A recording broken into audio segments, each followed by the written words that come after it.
شونډې دې وسرې دي او شونډې دې وسرې دي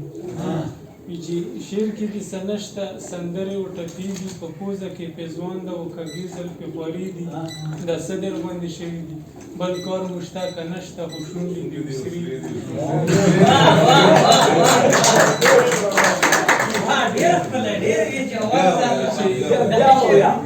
شعر کې دې څه نشته دي سندرې او ټپې دي په پوزه کې پېزوان دی او کږې زلفې خوارې دي د څه در باندې شوي دي بل کار مو شته که نشته خو شونډې دې وسرې دي چې خبرې دوې درې که خو دې مو زړه ته نږدې که د څه در باندې شوي مطلبي غوندې مصرې که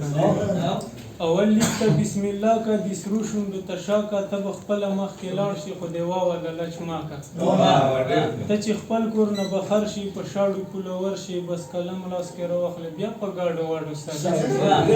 وایي چې تور بڼه دې غشي په شان څوکې تیرې دي او په پوزه کې پېزوان ده او کږې زلفې خوړې دي د څه در باندې شوي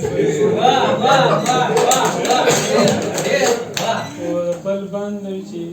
رایات چې خپل جانان کې مسخوتن مې راته ګران کې دی د خپله زړګی شین کا ټوله شپه مې په لړزان کې رایات چې خپل جانان کې مسخوتن مې راته ګران کې خدای د خپله زړګی شین کا ټوله شپه مې په لړزان کې خو په وجود باندې په وان وي خدای به پې میان وي خو ښایسته مسته به نه وي خو د ده زړګی ته وړاندې یار وجوده شوی ټولې شپې مې شوګیري وي په پوزه کې پېزوان وي او کږې زلفې خواري وي د څه در باندې شوي